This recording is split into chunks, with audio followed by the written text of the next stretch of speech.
It was well past midnight at Graceland. The house was silent, its once lively rooms now reduced to echoes of the past. In the dim glow of a single lamp, Elvis Presley sat hunched over his piano. His shoulders were heavy, his face drawn and weary.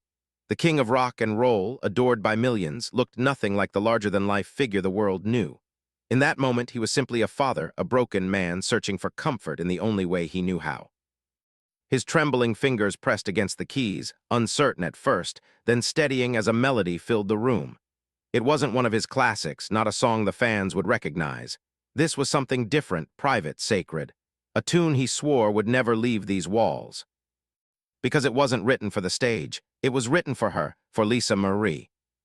The little girl who used to crawl onto his lap as he played, who would beg her daddy for just one more song before bed. The one person who could break through the layers of fame, exhaustion, and pain, pulling him back to the man he once was. This melody belonged to her alone. But why? Why did Elvis hide this piece of himself from the world? Why was Lisa Marie the only one who ever heard it? He sang softly that night, his voice fragile yet full of devotion. It was less a performance, more a prayer, one father's way of telling his daughter what words could never capture. A secret he poured into music instead of conversation.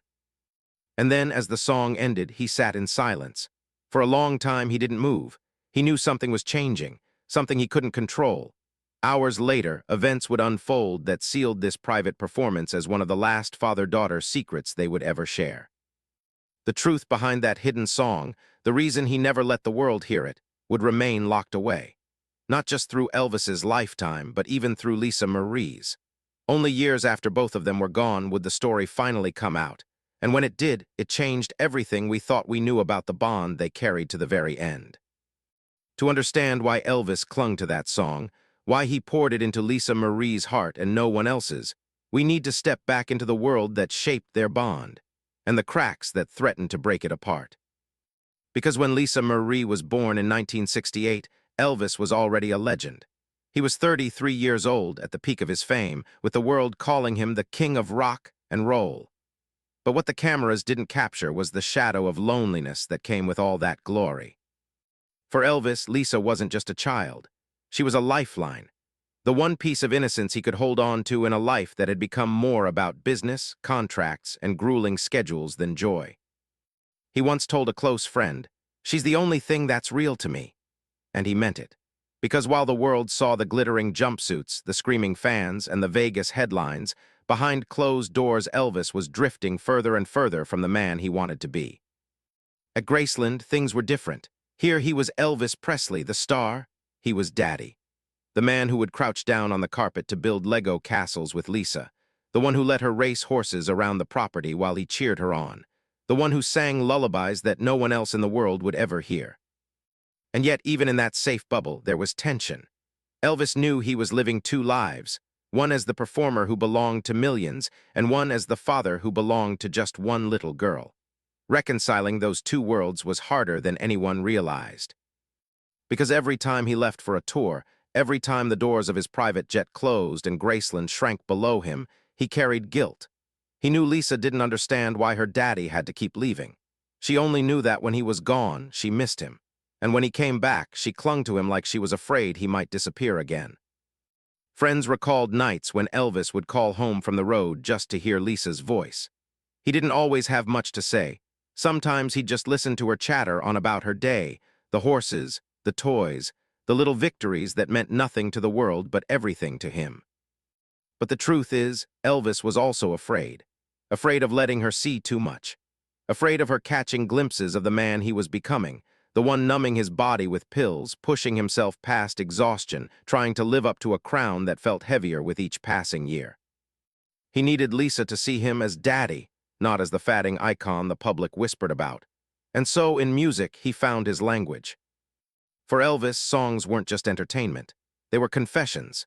He could bury emotions in a melody that he could never speak out loud. Regret, longing, love, even apology, he translated them into music.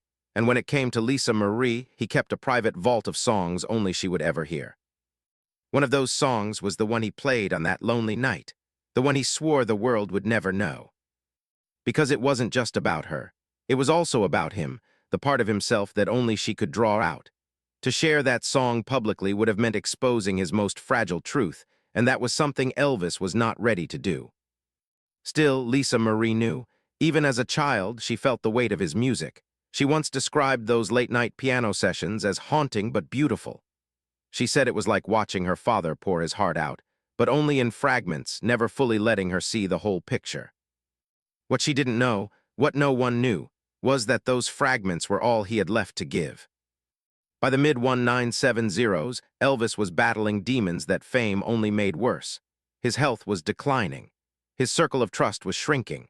The world saw him sweating under the stage lights, pushing his voice to the limit, but Lisa saw something deeper. A man trying desperately to hold on to himself before everything slipped away. The setup to that night at Graceland wasn't just about music. It was about time running out. Elvis knew he couldn't protect Lisa from the storm forever. But for a few fleeting moments, alone at the piano, he could still be her father. He could still give her something pure, something untouched by tabloids or contracts or prescription bottles. And so the hidden song became a secret language between them. A way of saying, no matter what happens out there, you're my anchor. You're the reason I'm still standing. No one else would hear it. Not Priscilla, not the Memphis Mafia, not the millions of fans begging for more. Only Lisa Marie. And that secrecy wasn't accidental, it was essential. Because for Elvis, sharing that song with anyone else would have cheapened it. It wasn't for the spotlight, it wasn't for applause, it was for love and love alone. What neither of them knew, sitting in that dimly lit room, was how fragile that love's timeline truly was. Within just 2 years, Elvis would be gone. Lisa Marie would carry that memory like a torch through her own troubled life. And the song, their song, would remain silent. Silent until years later, when the truth finally surfaced. The secret song lived in silence, hidden away in Graceland's walls, but around Elvis, the noise of his world was deafening. The mid-1970s were supposed to be his triumphant era, yet behind the curtains, the king was falling apart. Every night thousands screamed his name, but once the stage lights dimmed, he was left alone with the shadows that fame had carved out of him. The world saw sequins and spectacle, but Lisa saw the toll it took. She saw the bags under his eyes deepen, the way his hands sometimes shook when he thought no one was watching. And she began asking questions, questions a child should never have to ask. Daddy, why are you so tired? Daddy, why don't you eat with me anymore? Daddy, are you sick? Elvis never wanted to lie to her, but how could he tell his little girl the truth? That the pills were the only thing keeping him standing. That the demands of being Elvis Presley had hollowed him out. That he was terrified of letting her down. So he deflected. He told jokes, he gave hugs, he promised her trips, toys, and time together. He did everything to keep her smiling. But deep down, Elvis knew his daughter was starting to see the cracks. And the cracks were everywhere. His marriage to Priscilla had ended. His health was deteriorating. His trusted inner circle was fracturing. Even Graceland, once a sanctuary, was now a revolving door of bodyguards, staff, and opportunists. For Elvis, the only constant was Lisa Marie, and yet even that bond was under threat. The older she grew, the more she noticed. She wasn't blind to the way people whispered about her father. She wasn't deaf to the late-night arguments or the sound of locked doors. She began to see Elvis not just as daddy, but as a man struggling to keep himself alive. And that terrified him. That's when the piano became his refuge. Night after night, he would retreat to the music room. Sometimes he played gospel, sometimes blues, but often he returned to that one hidden song. The one he promised Lisa was theirs alone. It became a ritual. When the world closed in, when he couldn't find words for the storm inside, he played for her. And when she sat beside him, listening quietly, he felt, for a brief, fragile moment, that he could still be the father she needed. But the conflict was bigger than their bond. Elvis was fighting time. His body was failing, his fame was suffocating, and his secrets were piling up. He knew Lisa would inherit more than just his name. She would inherit the weight of his choices, the scars of his decline, and the haunting memory of a father who gave everything to the world but had little left for himself. And so the secret song grew heavier with meaning. It was no longer just a lullaby. It was his confession, his apology, his unspoken promise. A way of saying, I know I won't be here forever, but I'll always be with you. Still, the question lingered. Why hide it? Why keep this song locked away when Elvis shared nearly everything else through music? The truth was painful. For Elvis, this song wasn't entertainment. It was vulnerability stripped bare. If the world had heard it, critics would have dissected it, audiences would have demanded it, and the meaning would have been lost. To give it away would have been to give away the last piece of himself he still owned. And so, he chose silence. But silence can be a curse, because silence meant that when he was gone, the world would never understand what Lisa had carried with her. Silence meant the bond they shared would live only in her memory, fading with time. And it was that silence, the secrecy, the withholding, that deepened the conflict. Lisa loved her father, but she longed for answers he could never give. She cherished the music, but she feared what it meant. And Elvis, in his final years, wrestled with the crushing weight of knowing he might not have the time to explain. It was a battle neither of them could win. By 1977, the storm had reached its peak. Elvis was exhausted, both body and soul. His health was failing faster than anyone admitted publicly, and his dependence on pills had spiraled into something he couldn't control. Lisa Marie, only 9 years old, didn't fully grasp the scale of his decline. But children feel what adults try to hide. She sensed the desperation in his late-night phone calls, the heaviness in his hugs, the sadness in his eyes when he thought she wasn't looking. And yet, even in his darkest hours, Elvis clung to their secret ritual. When he played that song for her, everything else fell away. For a few minutes, there were no contracts, no tabloids, no failing health. Just a father and his daughter, holding on to the one piece of purity left between them. But time was running out. On August 16, 1977, the world woke up to the news that shattered millions. Elvis Presley was dead. At just 42 years old, the king of rock and roll had fallen, alone in his bathroom at Graceland. For Lisa Marie, the loss was indescribable. She wasn't just losing a father, she was losing the only anchor she had ever known. And with his death, the secret of their song was buried with him. In the years that followed, Lisa carried the weight of that memory like a shadow. She never forgot the way his hands trembled on the keys. She never forgot the way his voice cracked, fragile yet full of love. She never forgot the promise that it was theirs alone. But carrying that kind of secret is both a gift and a burden. For Lisa, it was a reminder of the man behind the myth. It was proof that her father's love was deeper than the world could ever see. But it was also a constant ache, a melody that lived in her head but had no place in the world. She grew up, stumbled through her own struggles, battled her own demons, but that song never left her. It haunted her in hotel rooms, echoed in her mind during interviews, followed her on stage when she tried to carve her own musical path. And the cruelest part? She never shared it. Not with fans, not with producers, not even with those closest to her. Just like her father, she kept it locked away. Until years later, long after she too had passed, the truth finally surfaced.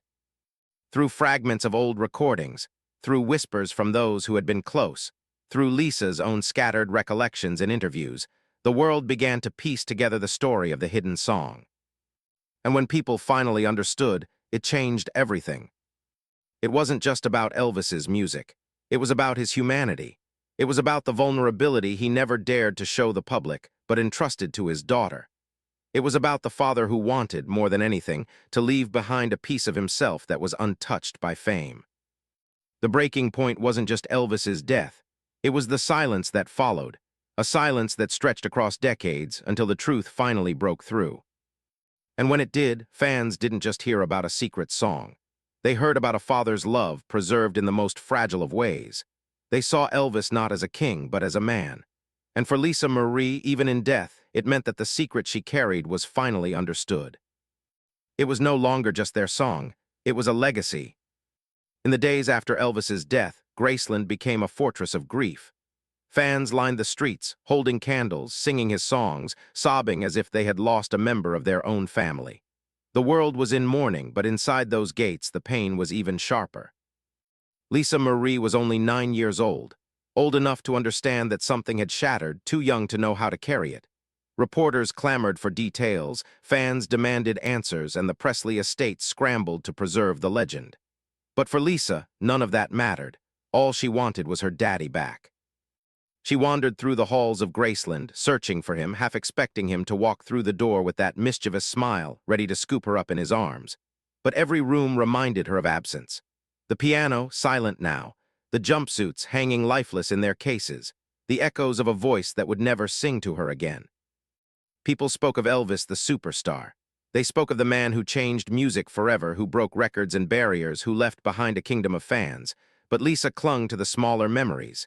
His laugh. The way he called her Yissa when she was little, the playful nickname that belonged only to them. And most of all, she clung to that song. It was hers now entirely. A melody no one else knew, a secret carved into her heart. But it was a heavy inheritance, because it wasn't just a song, it was a reminder of everything she had lost. The years that followed were not kind to Lisa Marie.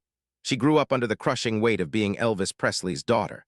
Every move she made was scrutinized. Every stumble was magnified. And no matter what she tried to build for herself, whether it was music, love, or family, she lived in the shadow of a man who was both her father and an untouchable myth. There were moments when she leaned into the legacy. She pursued her own career in music, pouring her raw voice into songs that bore little resemblance to Elvis's but carried the same confessional weight. Fans listened, searching for echoes of him, but Lisa was never trying to be her father. She was trying to be herself while carrying the ghost of him everywhere she went. Privately, she guarded the song.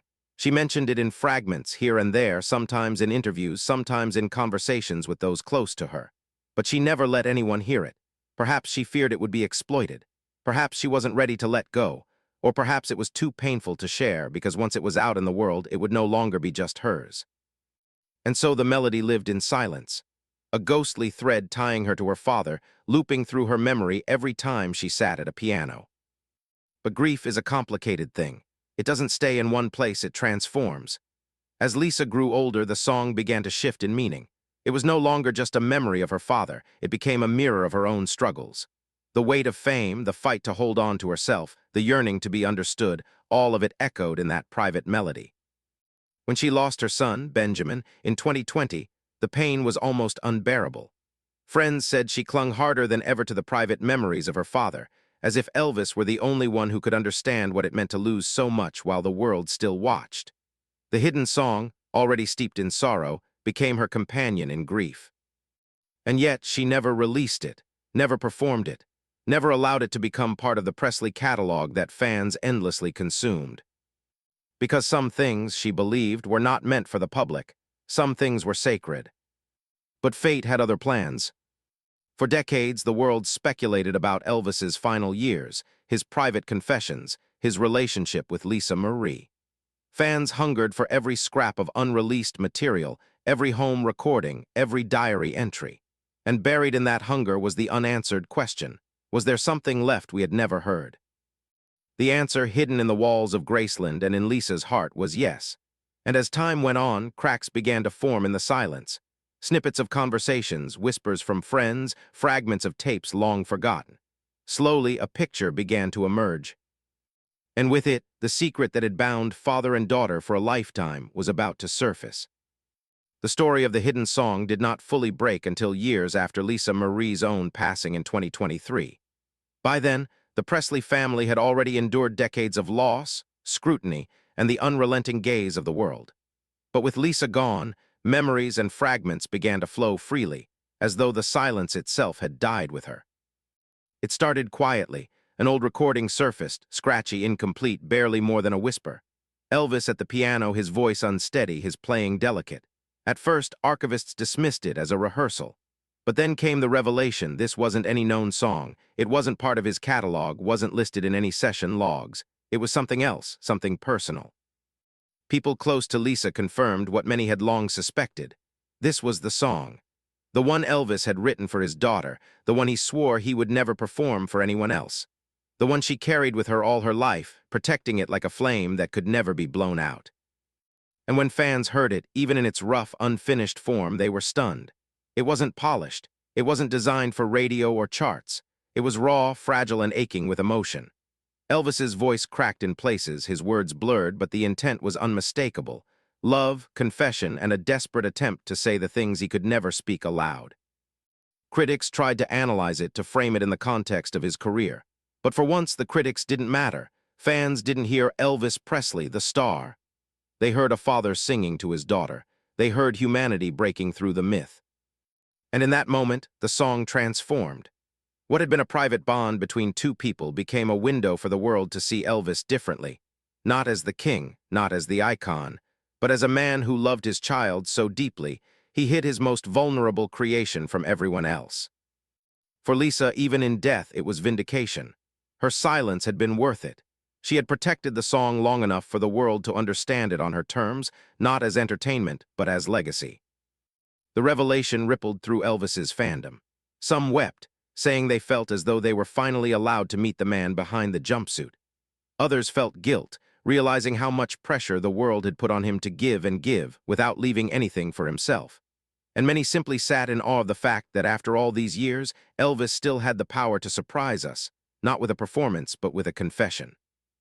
And that was the true power of the hidden song. It wasn't about notes or lyrics. It was about love, loss, and the bond between a father and daughter who lived their lives under impossible lights. The truth had finally surfaced, and with it, Elvis's legacy shifted once again. Because now, when people spoke of him, they didn't just speak of the king of rock and roll. They spoke of the father who left behind a lullaby, hidden in silence, waiting to be heard. A song that carried grief, tenderness, and devotion. A song that outlived both of them. And in the end, maybe that was the point. Fame fades, records break, crowds move on, but love, that kind of love, echoes forever. Stories like this remind us of something we too often forget. Behind the legend, behind the fame, behind the endless headlines, there was always just a man. Elvis Presley may have been the king to the world, but to Lisa Marie, he was simply daddy. And in the quiet of Graceland, away from the lights and the crowds, their bond was written not in fame, but in music. A hidden song, a secret performance. A father's love poured into melody because words were not enough. When we look back now, that moment carries a weight we can hardly put into words. It is not just about Elvis's music or his career. It is about the fragile beauty of life itself. How quickly time passes. How little we truly say to the ones we love. How much remains unspoken until it's too late. That secret song, never performed for an audience, has become a symbol of everything Elvis wanted Lisa Marie to know. That she was loved. That she was cherished. That even as the world claimed pieces of him, the most private, precious part of his soul belonged to her. And perhaps the greatest tragedy is that this truth only surfaced fully after both of them were gone. If there's one lesson to take from this story, it is this. Don't wait to share your song. Don't wait to tell the people you love how much they mean to you. Life has a way of moving faster than we ever expect. The words you hold back, the feelings you think you'll share tomorrow, they may never find their way out unless you give them voice today.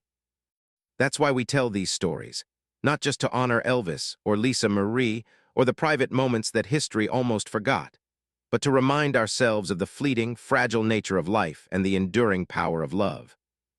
And here, where you come in. If this story moved you, if it reminded you of your own family, of your own father or daughter, of the songs you carry in your heart, then stay with us. Subscribe to this channel because these are the stories we tell.